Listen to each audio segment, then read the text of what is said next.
नीतीश जी जब पूर्णिया में रैली कर रहे थे, आप ही लोग का इलाका था, तो वहाँ पलटू चचा बोल रहे थे राजद वाले लोग।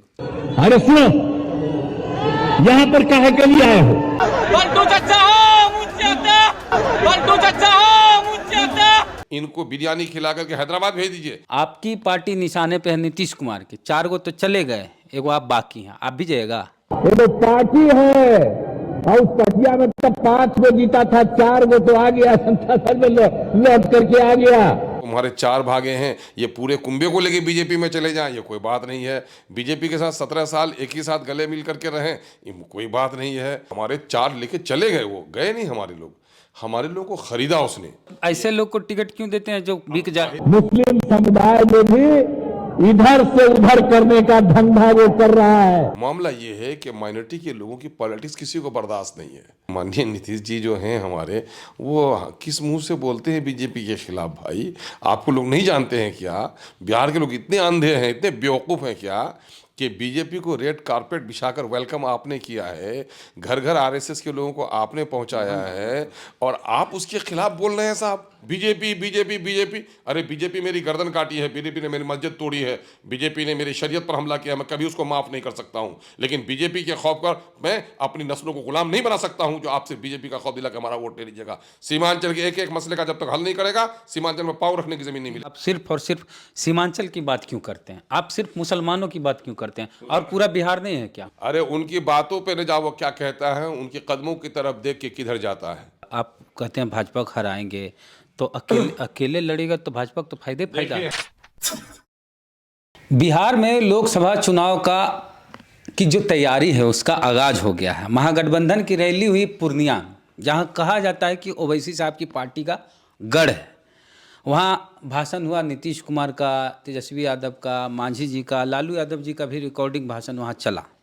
नीतीश कुमार के निशाने पर ओवैसी साहब थे, एएमआईएम पार्टी। नीतीश जी बोले कि अरे वो तो 5 गो जीता है, 4 गो तो इधरे आ गया है राजद में। तो एआईएमआईएम के विधायक हैं अख्तरुल ईमान साहब, आपकी पार्टी निशाने पे है नीतीश कुमार के, 4 गो तो चले गए, एगो आप बाकी हैं, आप भी जाएगा? मुझे खुशी है कि लोग कल तक मेरा नाम लेना पसंद नहीं करते थे, अब रात के सपनों में भी मैं उनके आने लगा हूँ, तो अच्छी बात है। देखिए, महागठबंधन की रैली जो हुई है, तो इस पर तो कोई तबसरा करने के लायक है नहीं। मामला ये कि 23 तारीख को ही मैंने प्रेस कॉन्फ्रेंस करके प्रेस के बंधुओं को बताया था कि साहब ये रैली जो है, कहीं पे निगाहें कहीं पे निशाना है ना। बीजेपी एक बहाना है, एमआईएम पर असल निशाना है। अगर बीजेपी के खिलाफ ये रैली करते तो इनको रैली करना चाहिए उन क्षेत्रों में जहाँ बीजेपी का गढ़ है, बीजेपी जहाँ मजबूत है। इनको करना चाहिए शाहबाद के इलाके में, इनको करना चाहिए जाकर के चंपारण के इलाके में, मगध की बस्तियों में जाकर करना चाहिए था।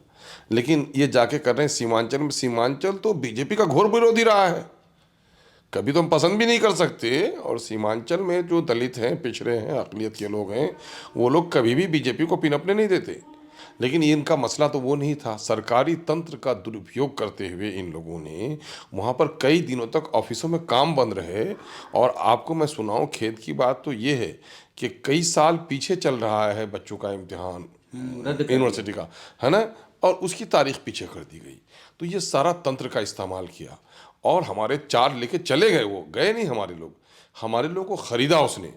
और ये बेचारे लोगों का, हमारे लोगों को ख़रीदा इन लोगों ने। तो ऐसे लोग को टिकट क्यों देते हैं जो बिक जाए? अब जाहिर है सब हम लोग तो ऐसा इंसान है। देखो भाई, इंसान गाय बैल बकरी जो अपनी शकल से पहचाना जाता है। इंसान की पेशानी पे झूठा और बेईमान लिखा नहीं जाता है, जबकि वो नहीं आए। उस वक्त तो कस्में खाकर आए, उनकी ओथ है हमारे पास कि मैं हार जाऊं या जीत जाऊं, मैं एमआईएम से अलग नहीं रहूँगा, मैं जीत कर पार्टी के साथ ईमानदारी से रिश्ता निभाऊंगा। सारे लोगों ने वो कहा है। तो अब ऐसे लोग चले जाएंगे तो बहरहाल जो लोग सत्ता के प्रेमी होते हैं, दौलत के प्रेमी होते हैं, उनके ईमान का कोई ठिकाना नहीं। आप भी तो गए थे, नीतीश जी बोले आप 5 आ गए थे कि गठबंधन कर। भाई तो मैं कह रहा हूँ कि जो लोग अपने निज स्वार्थी होते हैं, तो निज स्वार्थी लोग स्वार्थी के पास गए हैं। और देखिए, खास करके दूसरे लोग बोलें बीजेपी के विरुद्ध, तो उनको बोलने का थोड़ा हक भी बनता है। लेकिन माननीय नीतीश जी जो हैं हमारे, वो किस मुंह से बोलते हैं बीजेपी के खिलाफ? भाई आपको लोग नहीं जानते हैं क्या? बिहार के लोग इतने अंधे हैं, इतने बेवकूफ़ हैं क्या कि बीजेपी को रेड कारपेट बिछाकर वेलकम आपने किया है, घर घर आरएसएस के लोगों को आपने पहुंचाया है, और आप उसके खिलाफ बोल रहे हैं साहब? है ना। और जो पार्टी और जो नेता कभी बीजेपी को बर्दाश्त नहीं कर सकता, उनकी नस्लें कभी बर्दाश्त नहीं कर सकती हमारी, तो हम तो आज बीजेपी का हमसे ज़्यादा विरोध कोई कर रहा है क्या? सदन में हमारे 2 ही एमपी हैं पार्टी के, हमारे माननीय राष्ट्रीय अध्यक्ष और इम्तियाज़ जलील साहब, और बीजेपी के तमाम तर मामले को आप देख लीजिए। 56 इंच के सीना वाले को जो चाइना ने जो ज़मीन पर कब्जा किया है, उस पर भी कहाँ विपक्ष के लोग उतना नहीं बोल सके जो बड़ी पार्टियां हैं। सीना खोल करके किसी ने बोला तो उसका नाम बैरिस्टर असदुद्दीन अवैसी है। मामला ये है कि माइनॉरिटी के लोगों की पॉलिटिक्स किसी को बर्दाश्त नहीं है। असल इसी वजह से ये लोग निशाने पे बनाए हुए हैं। मांझी जी कर रहे हैं पॉलिटिक्स, कोई दिक्कत नहीं है। मुकेश जी कर रहे हैं, कोई दिक्कत नहीं है। हम तो हमारे 4 भागे हैं, ये पूरे कुंभे को लेके बीजेपी में चले जाएं, ये कोई बात नहीं है। बीजेपी के साथ 17 साल एक ही साथ गले मिल करके रहें, ये कोई बात नहीं है। और हम जब हक व इंसाफ की बात करते हैं तो इन लोगों को दिक्कत हो जाती है। मैंने सवाल उठाया था प्रेस के माध्यम से कि भाई ये लोग बीजेपी का खौफ दिखाएंगे और कुछ भी नहीं और एमआईएम को निशाना बनाएंगे। मेरी बात 100% सच साबित हुई। वहाँ गए तो वो इलाका इंसाफ के साथ तरक्की और न्याय के साथ इंसाफ, है ना, ये बात करने लगे थे ये लोग। सामाजिक सौहार्द की बात करने लगे हैं। तो सीमांचल से ज़्यादा सामाजिक सौहार्द तो कहीं है नहीं। लेकिन ये बात बताएं, 32 साल का हम रिपोर्ट कार्ड जारी करने की चुनौती देते हैं कि साहब सीमांचल में कौन लोगों को गुलाम समझ रखा है? सीमांचल को लोगों ने, दलितों पिछड़ों को, इनके पास जो है आज के दिन में SC ST के बच्चों को पढ़ाने के लिए पैसे नहीं है, है ना, और उनके कटौती कर देते हैं, बंद कर दिया गया। और यहाँ पर 800 करोड़ का म्यूजियम बनाते हैं जिसमें कुछ भी नहीं है, जो एक मरतबा देख के ज़्यादा थूक के आता है उसको, और वो बना रहे हैं। और गरीबों के, दलितों के बच्चों को पढ़ने के लिए मौका नहीं देना चाहते हैं। मामला ये है कि तय करें क्या सीमांचल के लोग 2 ही काम के लिए जन्म लिए हैं कि दिल्ली पंजाब में कमा कर लाया, टैक्स दें आपको, और आप पटने को सजाएं, पटने में फ्लाईओवर बनाएं, पटने में मेरीन ड्राइव बनाएं, गंगा के किनारे अपनी आंखों को सेकने के लिए, गंगा की लहरों को गिनने के लिए। दीघा में एक पुल बना दें, लालू चौक से लोग छपरा जा सकते हैं, लेकिन फिर 6 लेन पुल उधर से बना रहे हैं। सबलपुर से लेकर के आप राघोपुर को जोड़ रहे हैं 3000 करोड़ से। तो मैं ये कह रहा हूँ कि मैं इसका विरोधी नहीं हूँ, लेकिन क्या हमारे टैक्स के पैसे से हमको हिस्सा नहीं मिलना चाहिए? हम टैक्स दें, आप बिहार के दूसरे हिस्सों को सजाएं, और हम वोट दें, आप सरकार बनाएं, और हम आज भी अंग्रेजों के ज़माने की तरह आज भी नदी पर पार हो जाए, 40-40 किलोमीटर पर हमारी नदियों पर पुल नहीं हो जाए, मेरे लोगों के घर कट जाए, गंगा के किनारे शहर बसा हुआ है, डोंक, मेची, कनकई, परमान के नज़दीक हमारी जो बस्तियाँ कटी चली जा रही हैं, उनको कोई मुआवजा नहीं मिले। हम इसी काम के लिए जन्म लिए हैं। आज भी कश्तियों में पार उतरे हम, पुल आप नहीं बनाते हैं, कश्तियों पर हम पार उतरते हैं और अंग्रेजों के ज़माने की तरह महसूल हम देते हैं। तो क्या हम गुलाम हो गए हैं क्या? इसी मने हम देसी गुलामी के खिलाफ, है ना, ये अंग्रेजों की गुलामी नहीं, इन देसी गुलामी के खिलाफ। और अंग्रेजों के अंदाज से जो लोग सीमांचल के साथ, दलितों के साथ, पिछड़ों के साथ सलूक कर रहे हैं, उनके खिलाफ हम आवाज़ उठा रहे हैं। तो आप जान रहे हैं 1857 का जो गदर हुआ था, तो वो क्या कहा अंग्रेजों ने? बगावत कहा। और हम उसे क्या कहते हैं? हम कहते हैं स्वतंत्रता संग्राम कहते हैं हम। तो मैं दलितों के लिए, अक़लियतों के लिए कह रहा हूँ, तो ये कह रहे हैं ये हक की आवाज़ उठा रहे हैं। और जिन लोगों को दिक्कत हो रही है वो कह रहे हैं बीजेपी का साथ दे रहे हैं। बीजेपी किस मुंह से कहते हैं भाई ये लोग? बीजेपी को, आरएसएस को घर घर पहुंचाया जिन लोगों ने, उनको ये कहने का कोई नैतिक हक बनता है क्या? कैसी बात करते हैं? आप पर भी आरोप लगता है कि आप सिर्फ और सिर्फ सीमांचल की बात क्यों करते हैं? आप सिर्फ मुसलमानों की बात क्यों करते हैं और पूरा बिहार नहीं है क्या? गलत बात है कि मैं शोषितों की, वंचितों की बात करता हूँ, चाहे गया का हो चाहे जहानाबाद का हो। मैं दलितों की बात करता हूँ, मैं अक़लियत की बात करता हूँ। हॉस्पिटल में जाके मैं डॉक्टर साहब को कह रहा हूँ, डॉक्टर साहब मेरे इस अंगूठे में को देख लिए, तो मैं इन उंगलियों का विरोधी नहीं हूँ। मैं देख रहा हूँ कि ये अंगूठा मेरा अभी जख्मी ज़्यादा है। पूरे बिहार में सबसे ज़्यादा सीमांचल के साथ नाइंसाफ़ी हुई है। मैं बिहार को छोड़कर बात नहीं कर सकता, लेकिन सीमांचल का साथ नाइंसाफ़ी हुई है। और वहाँ का जो दलित है, वहाँ का जो वंचित वर्ग है, वहाँ का जो अक़लियत के लोग हैं, वहाँ से जो बाढ़ प्रभावित हैं, सड़कों का अभाव है, पुलों का अभाव है, वहाँ पर अच्छे स्कूल नहीं है, रोजगार का कोई मौका नहीं है, प्लान है, तो चाइल्ड लेबर का मसला है, पानी की खराबी है, बीमारी का मसला है, हॉस्पिटल नहीं है, इतने सारे मसाइल का समूह सीमांचल से ज़्यादा कहीं नहीं है। तो वहाँ तो सब महागठबंधन की रैली जबरदस्त भीड़ उठी। मुस्लिम नहीं थे क्या? दलित नहीं थे? मैं कह रहा हूँ कि दरभंगा से कस के लोगों को लेके आए, है ना, अपना टास्क दे दिया था। और जानते कि कितना का खर्चा हुआ? करोड़ का बजट होगा उनका लोगों को जमा करने के लिए। गाड़ी भेजवाया, और सीमांचल के लोग सादे सुदे हैं, वो समझे कि साहब तेजस्वी जी ने कहा था कि सीमांचल के इन समस्याओं का, जिनको मैंने अभी बखान किया है, इन समस्याओं का निदान के लिए ये ओवैसी जी कह रहे हैं कि दफ़ा 371 के तहत सीमांचल डेवलपमेंट काउंसिल होना चाहिए, इनको बिरयानी खिला करके हैदराबाद भेज दीजिए, मेरी सरकार बनेगी तो मैं यहाँ पर सीमांचल डेवलपमेंट काउंसिल का गठन कराऊंगा।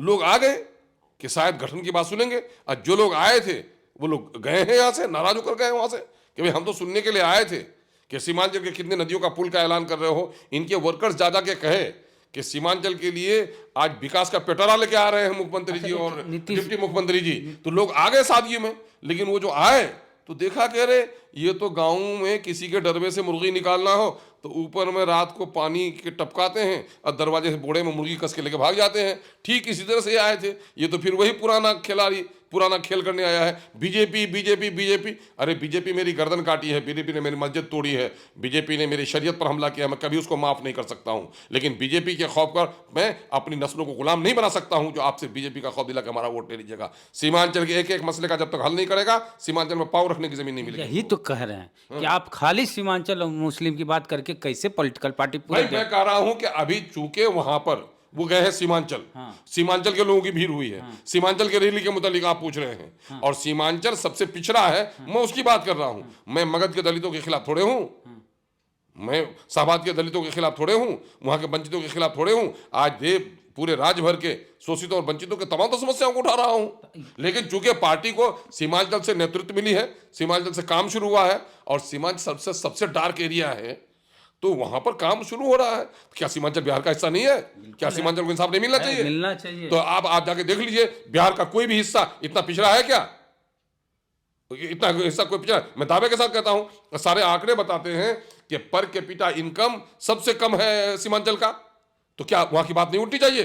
पर कैपिटा सबसे ज्यादा प्लान प्राथमिकता दी जाए, भाई तो प्राथमिकता दी जाए, तो मैं तो उसी की बात कर रहा हूं।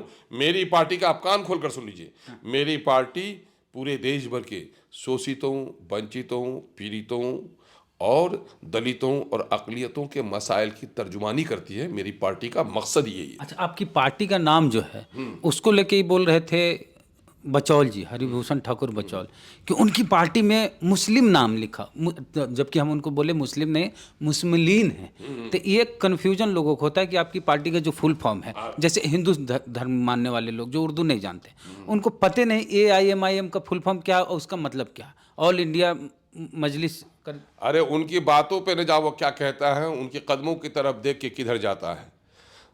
पार्लियामेंट में ये शब्द किसने कहे कि अगर आप श्रद्धांजलि देना चाहते हैं बाबा भीमराव अंबेडकर को, तो सच्ची श्रद्धांजलि ये होगी कि उनके ख़ानदान के लोगों को प्रधानमंत्री की कुर्सी पर बैठाएं। इससे सच्ची बात कौन कहने वाला होगा कि मैं गांधी से भी बड़ा नेता डॉक्टर भीमराव अंबेडकर को मानता हूँ? आप नहीं सुनते ये बात? ये बात क्या है? किसी मियाँ की बात थी क्या? सवाल ये पैदा होता है, पार्टी बन गई थी एक ज़माने में, रिक्शा चलाने वाले का नाम अगर हो गया धनीलाल, तो कहोगे रे धनीलाल तुम रिक्शा क्यों चलाता है? अरे बेचारा गरीब है ना। तो ये जो चूके हैं, मुसलमानों में बेशतर लोग गरीब हैं, वंचित हैं, शोषित हैं, दलित हैं, तो उनकी बात उठा रहा है, उसके नाम पर आप ले आइए। हमारे बैरिस्टर साहब जो काम कर रहे हैं वो काम पर आप देखिए ना, आपको शिवसेना पर कोई दिक्कत नहीं है ना, अपने धर्म के नाम पर रखें, उस पर कोई आपको दिक्कत नहीं है। मैंने सारा दिक्कत तो है कि अख्तरुल ईमान क्यों है पार्टी में, यहाँ पर टिकट के लिए इनके पास क्यों आएगा, अकबरुद्दीन अवैसी क्यों बोल रहा है, इनको दिक्कत मेरे नाम से है। और बिचौल जी जैसे लोगों के बातों के बारे में हम लोगों से कृपया कोई टिप्पणी मत करवाइए। उन बेचारों का जो ज़हनी, उनका जो मेंटल अप्रोच है वो कितना हाई है वो आप लोग जानते होंगे, उन विद्वानों पर हम लोग बात नहीं कर सकते। अच्छा, नीतीश जी जब पूर्णिया में रैली कर रहे थे, आप ही लोग का इलाका था, तो वहाँ पलटू चचा बोल रहे थे राजद वाले लोग। पलटू चचा हो मुझसे आता, पलटू चचा हो मुझसे आता। अब भाई अब सवाल ये पैदा होता है, अब नीतीश जी जो गए हैं, देखिए सवाल ये पैदा होता है, सच कहा किसी लोगों ने कि दो दूसरों के लिए फंदा डालता है, कभी कभी अपने फंदे में फंस जाता है। तो आज तो नीतीश जी लगता है कि फंसे हुए हैं, है ना। उनको राजद के लोग तो हर दिन कुछ ना कुछ कहते हैं। हाँ, एक तो सुधाकर जी हैं। हाँ सुधा। अब सवाल ये पैदा होता है, इनको तो राजद के लोग इनको मुख्यमंत्री भी बनाए हुए हैं और राजद के लोग कह भी रहे हैं तो, और अभी इनको खुद समझना चाहिए कि जितना ये करके जितना बो के रखे हैं सारी फसल काटेंगे। अच्छा, चुनाव तो लगभग आने वाले हैं, कहाँ क्या करिएगा? आप कहते हैं भाजपा को हराएंगे, तो अकेले लड़ेगा तो भाजपा को तो फायदा देखिए, हम लोगों ने पहले भी कहा था, 2019 में भी हम लोगों ने कहा था, लाइक माइंडेड और मिनिमम एजेंडे पर, कॉमन मिनिमम एजेंडे पर काम होना चाहिए। और इस तरह अगर भाजपा के विरुद्ध कोई गठबंधन बनता है तो हम जाने के लिए तैयार हैं, कोई लोग आते हैं तो हम उसको लेने के लिए तैयार हैं। पिछले दिनों में हम लोगों ने एक प्रयास भी किया, कई घटक हमारे साथ मिले भी। आगे देखिए होता है क्या, दर्जन भर जगहों पर हम अपने सक्षम हैं लड़ने के लिए। दर्जन भर पार्लियामेंट पर हम तैयारी अपना कर रहे हैं, हम लड़ेंगे, किसी की परवाह किए बगैर। क्या है, अब मैं इस बात का रोना रो हूँ कि कोई नहीं ले, लोग चाहते ही नहीं हैं कि दलितों और अक़लियतों के दरमियान में कोई लीडरशिप उभर करके आए, या गुलाम बन करके रहें, या टिकट मांगने के लिए मेरे दरवाजे पर आएँ। अपने टिकट पर लड़ेंगे। मेरी बात आपने सुनी होगी कि शाहराहों पर, आपने हाईवेज पर हमारे लिए वेरियर्स लगा लिए, तो हमने पगडंडी बना ली है।